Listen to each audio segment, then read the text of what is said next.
Hello students, today we are going to study about thermodynamics. This is 6th chapter of your 11th class. Now students, the word thermodynamics is made up of two words. You can divide it into two words. The first one is thermo and the second one is dynamic. Thermo means heat and dynamics means flow or motion. So thermodynamics deals with the flow of heat. इसके अंदर हम study करते हैं about the flow of heat. So it can be defined as thermodynamics is a branch of physical chemistry which deals with the flow of heat. Now question arises, flow of heat it means वो कहाँ से कहाँ flow हो रही है. So flow of heat between system and surrounding. So it can be defined as it is a branch of physical chemistry which deals with flow of heat. Now the question arises in flow of heat between what? So flow of heat between system and surrounding. Okay, so हमने यहाँ पे इसकी definition देख ली है. Now students, यहाँ पे दो terms आए हुए हैं, system and surrounding. Now let's deal with the term system and surrounding. See, हम जहाँ एक्सपेरिमेंट करते हैं, जिसके अंदर रिएक्शन हो रही है, जिसके अंदर केमिकल रिएक्शन हो रही है, उस पार्ट को हम बोलते हैं सिस्टम. और इसके अलावा जो रेस्ट रिमेनिंग पार्ट है, जो भी रेस्ट पार्ट है, उसको हम बोलते हैं surrounding. So we can define part of a universe in which observations are carried out, in which chemical reactions are carried out, are known as system, and rest all part or the other part of a universe is called surrounding. मतलब system को छोड़ के जो rest part है, जो दूसरा part है universe का, उसको हम क्या बोलते हैं? Surrounding. Now students, system and surrounding together make universe. आप अगर सिस्टम प्लस सराउंडिंग को ऐड करेंगे तो आपको ओवरऑल क्या मिलेगा? You will get universe.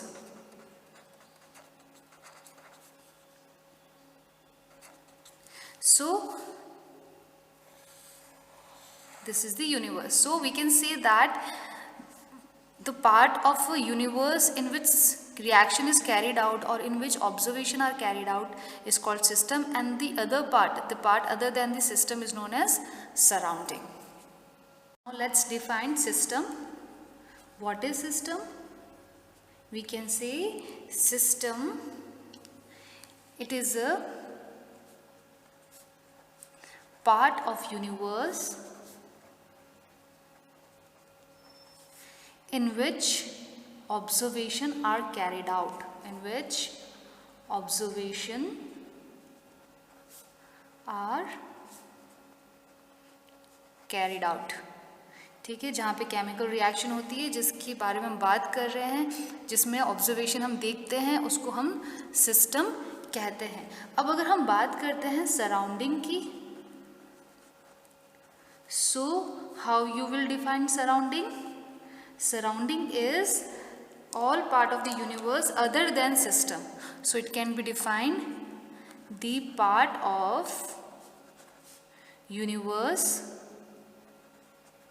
other than system is known as surrounding. System को छोड़ के जितना भी दूसरा पार्ट है उसको हम surrounding कहते हैं. Okay, now this system and surrounding together make universe. Okay, so this is the basic definition of system and surrounding. Now students see, जब हम सिस्टम और सराउंडिंग को देखते हैं तो आप यहाँ देख सकते हैं कि बाउंड्री है. there is a boundary between system and surrounding. So the line which separate this system and surrounding is known as boundary. अब ये जो boundary है ये imaginary भी हो सकती है and real भी हो सकती है. So let's see about the boundary. अब हम boundary को discuss करते हैं. So boundary can be defined as the wall that separates system from surrounding. So let's take example, suppose हमारे पास में ये कंटेनर है जिसमें केमिकल रिएक्शंस हो रही है, तो इस पार्ट को तो हम बोलेंगे सिस्टम, और उसके अलावा जो भी इसके नियर बाय एरिया है जो इससे इफेक्ट हो रहा है उसको हम क्या बोलेंगे, surrounding. So this is known as system and this rest part is which get influenced by the system is called surrounding. Okay, now आप देख सकते हैं यहाँ पे ये जो वॉल है, इस वॉल को हम बोलते हैं बाउंड्री. ना I have told you that this boundary can be imaginary और it can be real. Boundary जो है वो दो टाइप की होती है, इट कैन बी रियल और इमेजिनरी. ओके, रियल हम इस केस में देख सकते हैं जब वो रिजिड बाउंड्री हो, विजिबल हो, आप उसको देख सकते हैं. ठीक है, जो बाउंड्री रिजिड हो, रियल हो, जिसको आप देख सकते हैं, आप फील कर सकते हैं, yes this is the boundary. For example, अगर रिएक्शन वेसल, अगर टेस्ट ट्यूब हो, अगर कोई रिएक्शन टेस्ट ट्यूब में हो रही है, तो ये जो टेस्ट ट्यूब का वॉल है इसको हम क्या बोलेंगे, real boundary, because you can see that clear separation between system and surrounding. तो जो क्लियर सेपरेशन होता है, आप बाउंड्री को देख सकते हैं, तो उसको हम रियल बाउंड्री कहते हैं. नाउ अगर हम बात करते हैं इमेजिनरी बाउंड्री की, तो इस केस में क्या होता है students, this boundary you can't see. For example, अगर कहीं पे हम बोल रहे हैं कि कंबशन हो रहा है, if combustion take place, for example here this combustion is taking place of any wood, तो यहाँ पे क्या हो रहा है, यहाँ पे कंबशन हो रहा है, केमिकल रिएक्शन हो रही है. ठीक है, तो यहाँ पे आप एक इमेजिनरी बाउंड्री बता सकते हैं कि okay in this particular part reaction is taking place, so this is the system, and इसके अलावा जो रेस्ट पार्ट है इसको हम क्या बोलेंगे, सराउंडिंग. सो यहाँ पे हम कोई परफेक्ट लाइन ड्रॉ नहीं कर सकते हैं, बाउंड्री कोई परफेक्ट नहीं है, तो in that case we will say this boundary is imaginary. You have to make a hypothetical imaginary line and you have to say that this is the system, in this particular area reaction is taking place, and the rest part is known as surrounding. So when wall is rigid, visible, in that case boundary will be real. If wall is not rigid, not visible, you can't see the perfect boundary, in that case it will be imaginary. So this is all about the system, surrounding and boundary. Now let's see the various terminology which is involved in this particular chapter.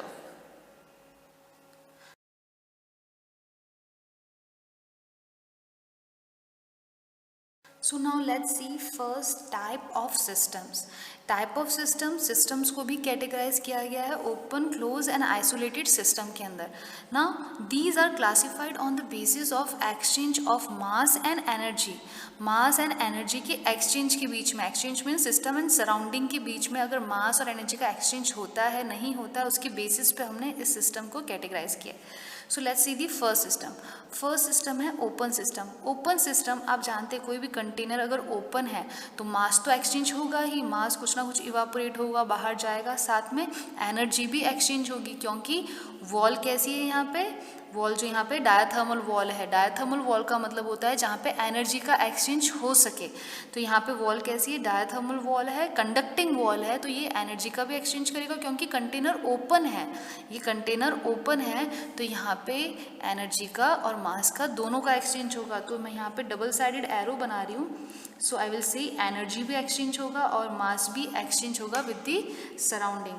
Here this is system and this outer area is known as surrounding. तो यहाँ पे मास भी exchange होता है and energy भी exchange होती है. तो डेफिनेशन क्या हो सकता है इसमें, in open system mass and energy exchange with surrounding. Okay, so mass and energy will be exchanged with the surrounding. This is the definition of open system. In precise language we can say that the system in which energy and matter both can exchange with the surrounding is known as open system. अब अगर हम बात करते हैं close system की, तो क्योंकि system close है तो मास तो बाहर नहीं जा सकता. मास जो है वो कंटेनर की वॉल से टकरा के वापस कंटेनर में आ जाएगा. तो अगर हम इसमें मास की बात करते हैं तो मास एक्सचेंज नहीं होगा। लेकिन अगर हम एनर्जी की बात करते हैं तो क्योंकि अगेन ये जो वॉल है कंडक्टिंग वॉल है, डायाथर्मल वॉल है, तो ये एनर्जी को रिलीज कर सकती है, एनर्जी का एक्सचेंज हो सकता है। तो यहाँ पे एनर्जी का एक्सचेंज पॉसिबल है, लेकिन मास का एक्सचेंज पॉसिबल नहीं है। तो हम इसकी डेफिनेशन कैसे लिख सकते हैं क्लोज की? क्लोज की डेफिनेशन लिखी जा सकती है system in which only energy can exchange with surrounding. Energy can be exchanged with surrounding. Surrounding से सिर्फ और सिर्फ एनर्जी ही एक्सचेंज होती है। यहाँ पे मास भी हो रहा था और एनर्जी भी हो रहा था। So we can say that in close only energy exchange with the surrounding, not mass. Now let's see about the isolated system. Isolated system में क्या होता है? जो wall होती है, this wall is insulated wall. ये non conducting wall है। Okay, सो isolated के अंदर पहली बात तो ये वॉल कैसी है? इंसुलेटेड, मतलब इसको हम बोलेंगे ये रिजिड आइसोलेटेड वॉल है, इंसुलेटेड वॉल है। तो अगर वॉल इंसुलेटेड है तो एनर्जी तो एक्सचेंज हो ही नहीं सकती, जैसे थर्मस में हम देखते हैं। साथ में क्योंकि ये सिस्टम क्लोज है, क्योंकि ये सिस्टम पूरी तरीके से क्लोज है, तो इसमें मास भी एक्सचेंज नहीं होगा। So in this system neither mass nor energy exchange with surrounding. ना तो मास एक्सचेंज होता है, ना ही एनर्जी एक्सचेंज होती है with the surrounding. Okay students, तो देखिए अगर हम फर्स्ट ओपन सिस्टम का एग्जांपल देखते हैं तो इसके अंदर जो भी रिएक्शन ओपन कंटेनर में, ओपन टेस्ट ट्यूब में, ओपन वेसल में हो रही है, वो सारी रिएक्शन ओपन सिस्टम में आती है। अगर क्लोज सिस्टम में, क्लोज कंटेनर में हो रही है रिएक्शन, तो उसको हम बोलेंगे क्लोज सिस्टम। जैसे कि आप अगर वाटर बॉयल करते हैं by covering it with the lid. अगर हम आइसोलेटेड की बात करते हैं तो यहाँ पे इंसुलेटेड वॉल होनी चाहिए। इसका मतलब जो सिस्टम है वो एडियाबैटिक होना चाहिए। इसका मतलब हम क्या एग्जांपल दे सकते हैं? यहाँ पर हम एग्जांपल दे सकते हैं ऑफ थर्मोफ्लास्क, क्योंकि थर्मोफ्लास्क में हम जानते हैं कि ना तो उसमें मास एक्सचेंज होता है, ना तो कोई पार्टिकल बाहर आते हैं वाटर के, और ना ही उसमें एनर्जी एक्सचेंज होती है, क्योंकि उसकी जो वॉल होती है वो नॉन कंडक्टिंग होती है। ओके, सो इनके अंदर जो वॉल है वो है कंडक्टिंग वॉल। फर्स्ट टू जिसमें देखा है, इसमें दोनों में कंडक्टिंग वॉल है, मतलब हीट एनर्जी एक्सचेंज हो पाएगी। इस कंडक्टिंग वॉल को हम एक और नाम देते हैं जो मैं इतनी देर से बता रही थी आपको, जिसको हम बोलते हैं डायाथर्मल वॉल। डायाथर्मल वॉल का मतलब ये होता है कि एनर्जी एक्सचेंज हो सके, ऐसी वॉल जो कंडक्टिंग हो। So in this conducting wall is there, in this insulated wall is there. Okay, so this is all about the type of system. Now let's move to the thermodynamic property. हम thermodynamic properties की तरफ चलते हैं और उनको deal करते हैं कि वो क्या कहना चाहते हैं about the chapter.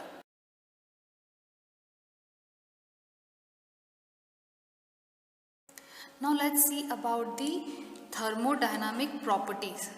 Thermodynamic properties students, दो terminologies है. The first one is intensive property and the second one is extensive property. ऐसी प्रॉपर्टी जो नेचर पे डिपेंड करती है, सिस्टम के नेचर पे डिपेंड करती है, उस वो property does not depend on the mass और क्वांटिटी। ठीक है, तो अगर कोई प्रॉपर्टी सिर्फ नेचर पे डिपेंड करती है, that does not depend on the mass और क्वांटिटी और अमाउंट, उसको हम बोलते हैं इंटेंसिव प्रॉपर्टी। जैसे कि एग्जांपल ले लेते हैं हम, temperature, viscosity, pressure, specific heat, reflective index and many more. See, हम विस्कोसिटी का एग्जांपल देखते हैं। आप जानते हैं स्टूडेंट्स, अगर हम विस्कोसिटी की बात करें तो अगर हम हनी लेते हैं, हनी की कुछ एक विस्कोसिटी होती है, राइट। आप चाहें हनी 1 टेबल स्पून लें या फिर आप एक कंटेनर फुल ऑफ हनी लें, उसमें विस्कोसिटी सेम ही होगी। जो विस्कोसिटी 1 टेबल स्पून में है वही विस्कोसिटी पर्टिकुलर कंटेनर में भी होगी, चाहे वो 100 ml का हो या 50 ml का हो। Okay, so viscosity is irrespective of the mass. वो नेचर पे डिपेंड करता है, उस कंपाउंड के नेचर, उसके बॉन्ड पे डिपेंड करता है कि उनके बीच में बॉन्ड्स कैसे हैं। Okay, so if you talk about the pressure, so अगर हम इस पर्टिकुलर रूम की बात करें तो यहाँ पे भी 1 एटमॉस्फेरिक प्रेशर है। अगर हम बाहर जाएं, आउटसाइड एरिया में जाए, ओपन एटमॉस्फेयर में जाए, गार्डन एरिया में जाए, वहाँ पे भी 1 एटमॉस्फेरिक प्रेशर ही होगा. So pressure is again a intensive property. ये एरिया क्वांटिटी अमाउंट पे डिपेंड नहीं कर रहा है, it depends on the nature of the particular gas. अब नाउ हम बात करते हैं सपोज रिफ्लेक्टिव इंडेक्स. आप अगर किसी ग्लास का एक स्मॉल पीस लें या फिर पूरा एक बड़ा उसका पीस लें, चाहे स्मॉल पीस हो या फिर उसका बड़ा पीस हो, उसका जो रिफ्लेक्टिव इंडेक्स है वो हमेशा सेम ही रहेगा. सो ऐसी क्वांटिटी जो अमाउंट, साइज, क्वांटिटी पे डिपेंड नहीं करती, that depends on the nature, उसको हम बोलते हैं इंटेंसिव प्रॉपर्टी. नाउ जस्ट इसका ऑपोजिट देखिए, अगर हम एक्सटेंसिव प्रॉपर्टी की बात करते हैं then it depends only on the quantity. Quantity कितनी है उस पर डिपेंड करता है. जैसे कि देखिए वॉल्यूम, 1 लीटर 1 लीटर होगा एंड 2 लीटर 2 लीटर होगा, तो दोनों में ही डिफरेंट रेशियो है. So volume is a extensive property because ये क्वांटिटी पे डिपेंड करता है. मास की अगर बात करें तो 1 ग्राम है, 2 ग्राम है, दोनों ही डिफरेंट है. So again mass is a extensive property. इसी तरीके से हम इंटरनल एनर्जी की बात करते हैं. इंटरनल जो एनर्जी है वो डिपेंड करती है नंबर ऑफ पार्टिकल्स पे, number of atoms, number of molecules पे. तो अगेन ये नंबर पे डिपेंड करता है, मतलब एक क्वांटिटी अमाउंट की बात कर रहा है. नाउ अगर हम एंट्रोपी एंथैल्पी की बात करें तो अगेन ये भी क्या है, एक एक्सटेंसिव प्रॉपर्टी, बिकॉज ये भी नंबर ऑफ पार्टिकल्स पे डिपेंड करता है. सो ऐसी प्रॉपर्टी जो क्वांटिटी पे डिपेंड करता है, क्वांटिटी चेंज होने पे प्रॉपर्टी चेंज हो जाती है, तो उसको हम एक्सटेंसिव प्रॉपर्टी बोलते हैं. और ऐसी प्रॉपर्टी जो नेचर पे डिपेंड करती है, क्वांटिटी चेंज होने पे उनका नेचर चेंज नहीं होता है, उसको हम बोलते हैं intensive property. So these property do not depends on the quantity and this property depends on the quantity. This is the first point. अब now काफ़ी बच्चों को confusion हो जाता है कि कौन क्वांटिटी पे डिपेंड कर रहा है और कौन क्वांटिटी पे डिपेंड नहीं कर रहा है. तो इसके लिए मैं आपको एक शॉर्ट ट्रिक बताती हूँ. यहाँ पे क्या लिखा है, इंटेन, तो इससे इनसे याद रखो इंडिपेंडेंट. तो ये जो प्रॉपर्टी है इंटेंसिव, ये इंडिपेंडेंट है मास से, क्योंकि देखो दोनों में एक टर्मिनोलॉजी तो आ रही है क्वांटिटी, यहाँ पे भी क्वांटिटी, तो ये इंडिपेंडेंट है क्वांटिटी के. और बट ऑब्वियस अगर एक याद हो दूसरा में अपने आप याद हो जाता है, ये डिपेंड करता है क्वांटिटी पे. ठीक है, सो this is independent of quantity, this depends on the quantity. तो जो भी so property which do not depends on the quantity are called intensive property and property which depends on the quantity are called extensive property. Now let's move to the few more terminologies. To move to the next topic which is thermodynamic functions. Thermodynamic function again student two types है, state function and path function. State functions में वो properties या वो values of the system include होती है जो सिर्फ initial and final stage पे डिपेंड करती है. मतलब कुछ प्रॉपर्टी ऐसी होती है जो सिर्फ इनिशियल एंड फाइनल स्टेज पे डिपेंड करती है, रिएक्शन के स्टार्टिंग और एंडिंग पॉइंट पे डिपेंड करती है. It does not depends on the path followed by the system. तो ऐसी प्रॉपर्टीज़ को, ऐसे फंक्शंस को हम स्टेट फंक्शंस बोलते हैं. एंड कुछ प्रॉपर्टीज़, कुछ वैल्यूज़ ऐसी होती है which depends on the path followed by the reaction, path followed by the system. तो ऐसी जो वैल्यूज़ होती है, ऐसी जो प्रॉपर्टीज़ होती है, उसको हम बोलते हैं पाथ फंक्शन. सो हम इसकी डेफिनेशन लिख देते हैं. If we talk about the state function then the values of the system, value of the system which depends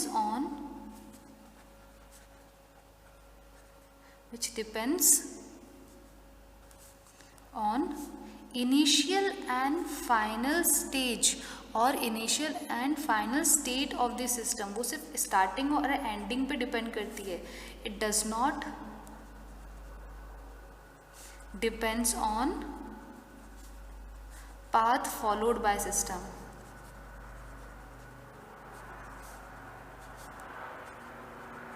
तो क्या पाथ फॉलो हुआ है उस पर डिपेंड नहीं करता. It's only depends on the initial and final stage of the और state of the system. उसको हम बोलते हैं स्टेट फंक्शन. ना उसके अगर हम एग्जाम्पल की बात करें तो जितने भी हमारे पास में एक्सटेंसिव प्रॉपर्टीज़ है वो इसी का पार्ट है. जैसे कि change in internal energy, change in enthalpy, change in entropy,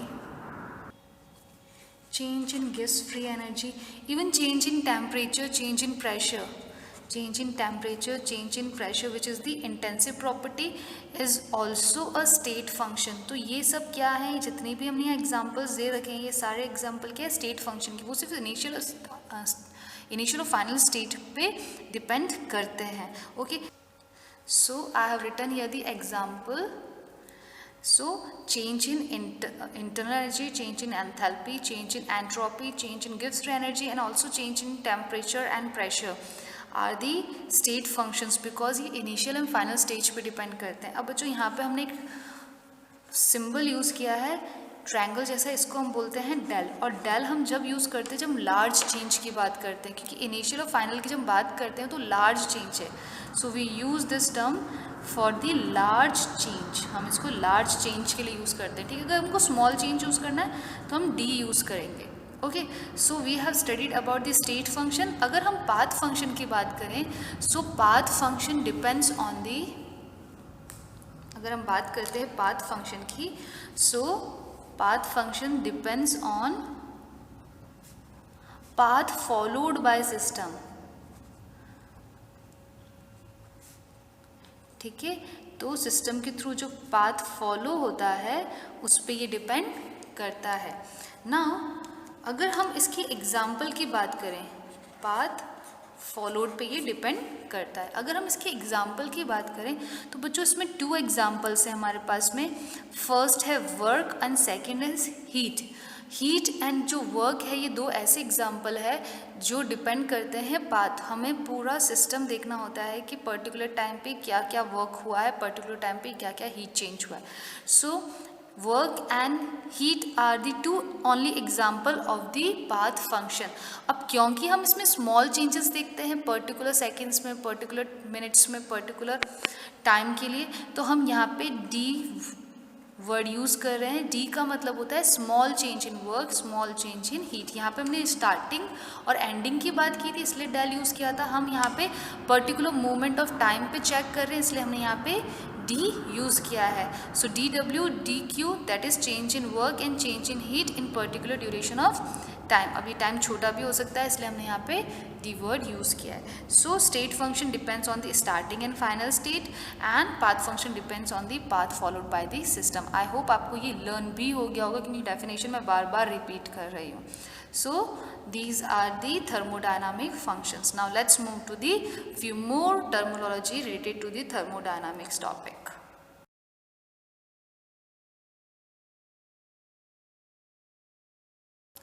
Now let's move to the thermodynamic process. So it can be defined as it is the operation which bring change in system. तो ये वो operations है जो change लाते हैं system के अंदर. अब इसमें हम जब टाइप्स की बात करते हैं तो first type is isothermal process, second one is isochoric process, third one is isobaric, then adiabatic process and the last one is cyclic process. तो फर्स्ट हम बात करते हैं अबाउट द आइसोथर्मल प्रोसेस.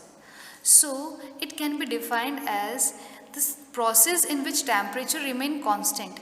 मतलब हम स्टार्टिंग से लेके जब एंडिंग तक हम रिएक्शन में देखते हैं, जब हम टेम्परेचर नोट डाउन करते हैं, सो कांस्टेंट. अगर स्टार्टिंग में 30 डिग्री सेंटीग्रेड था तो और लास्ट में भी 30 डिग्री सेंटीग्रेड है तो हम ये बोलेंगे ये प्रोसेस कैसा है, आइसोथर्मल प्रोसेस है. It means through out the reaction हम ये बात कर रहे हैं कि स्टार्टिंग और एंडिंग में हम जब टेम्परेचर देख रहे हैं तो टेम्परेचर क्या है, constant same.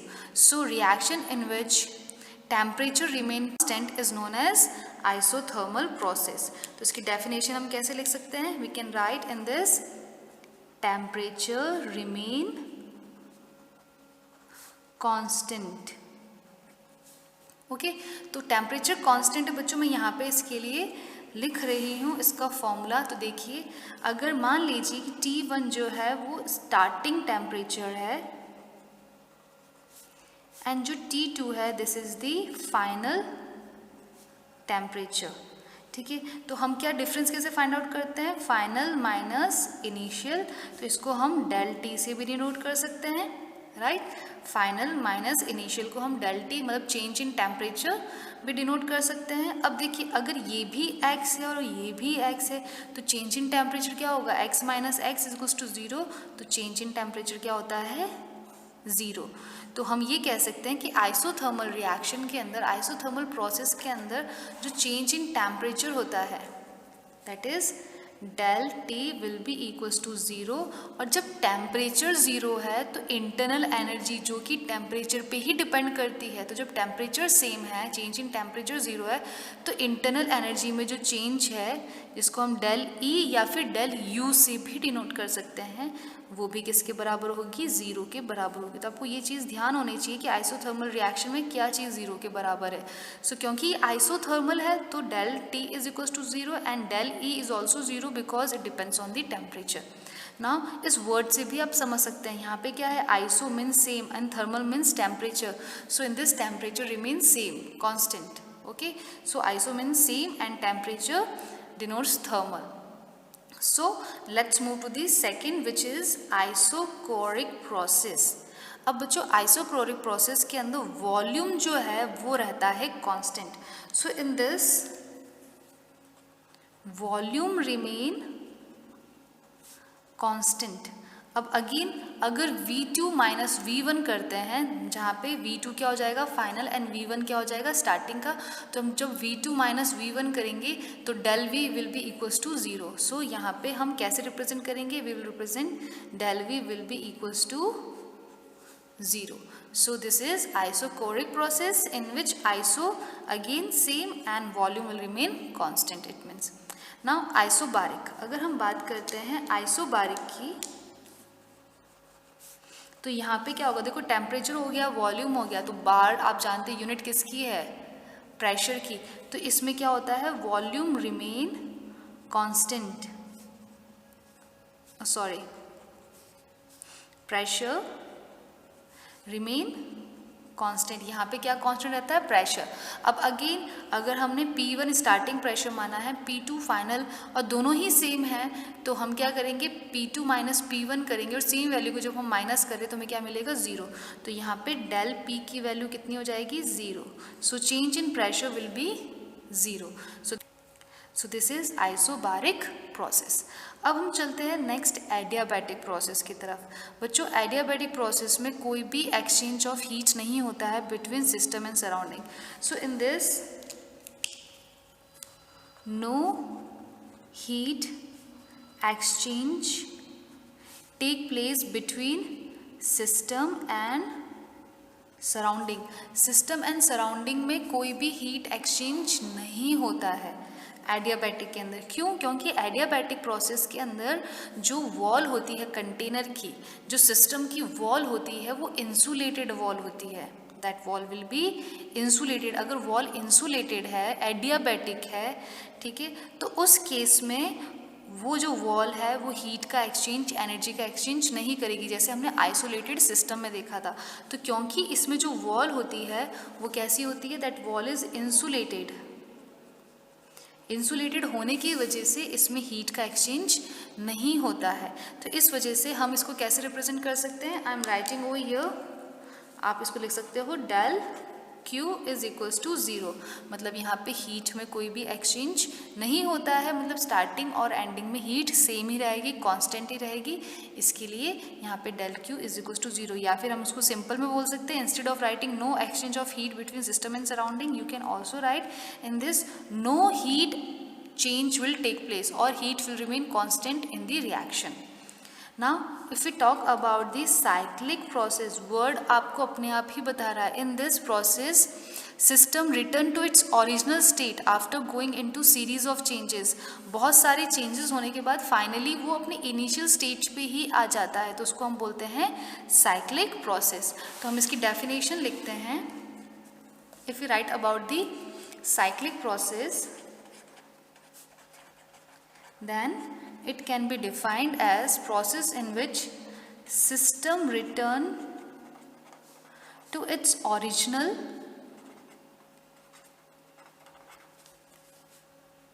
state after undergoing a series of or number of changes। Number of changes के बाद में वो फाइनली कहाँ जाता है, अपने ओरिजिनल स्टेट पे आ जाता है। तो ऐसे सिस्टम को हम क्या बोलते हैं, साइक्लिक प्रोसेस कहते हैं। Okay, so this is about the cyclic process. अब जब हम साइक्लिक प्रोसेस की बात कर रहे हैं तो इसमें थर्मोडायनामिक पैरामीटर के बारे में हम देख लेते हैं। क्योंकि साइक्लिक है तो इसमें जितने भी एक्सटेंसिव प्रॉपर्टी है वो ज़ीरो के बराबर हो जाएगी। मतलब अगर हम बात करते हैं internal energy for this cyclic system, आप डेल यू भी यूज़ कर सकते हो, डेल ई भी यूज़ कर सकते हो।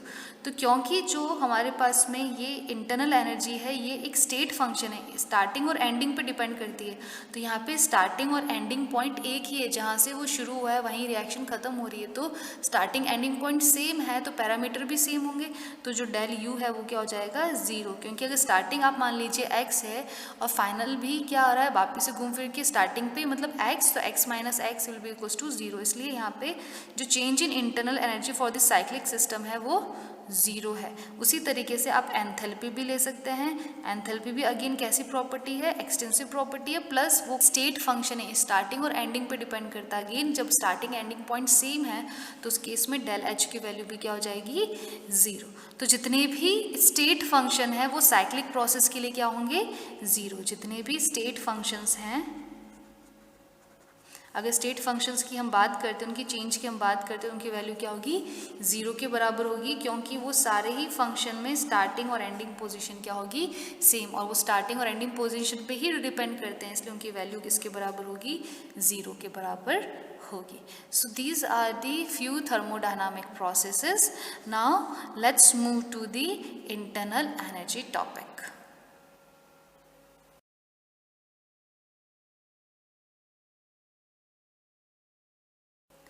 Now let's study about the internal energy. Students, internal energy को आप ई या फिर यू से भी डिनोट कर सकते हैं। आप कोई भी एक सिंबल यूज़ कर सकते हैं, जनरली यू लिखा जाता है, ठीक है। So what is internal energy? Internal energy is the total energy with in the system. किसी सिस्टम के अंदर टोटल क्या एनर्जी है, उस टोटल एनर्जी को हम internal energy of the system कहते हैं। Now internal energy is a sum of various energy. देखिए, अगर हम वेरियस एनर्जी की बात करें तो उसमें सिस्टम के अंदर पोटेंशियल एनर्जी हो सकती है, काइनेटिक एनर्जी हो सकती है। देन अगर हम एटॉमिक लेवल पे जाते हैं तो vibrational, translation, rotational energy level हो सकती है, न्यूक्लियर एनर्जी हो सकती है, उसके अंदर जीरो पॉइंट एनर्जी भी हो सकती है। So all the possible energy का जब हम सम करते हैं तो हमें क्या मिलता है, internal energy. Now next point ये है कि जो इंटरनल एनर्जी है it is a extensive property. It means it depends on the quantity. हमने बात करी थी अभी, तो ये क्या करता है, क्वांटिटी पे डिपेंड करता है, depends on the amount. So this is a extensive property. Now if we talk about the next property, तो ये स्टेट फंक्शन है। It means it depends only on the initial and final stage. ये initial and final stage पे depend करता है, ठीक है। तो अगर आपको change in internal energy find out करना है स्टूडेंट्स, तो इट्स वेरी सिंपल। आपको क्या करना पड़ेगा, this is change in internal energy, you have to use formula U2 minus U1, that is final internal energy minus initial internal energy. तो आपको change in internal energy मिल जाएगी। Experimentally it is difficult to find out, but with the help of formula you can find out the change in internal energy. अगर आपको इस del U की value minus मिलती है, if you get the negative value of this del U, then this reaction will be exothermic in nature, and if in case you get positive del u value, then that reaction will be endothermic in reaction.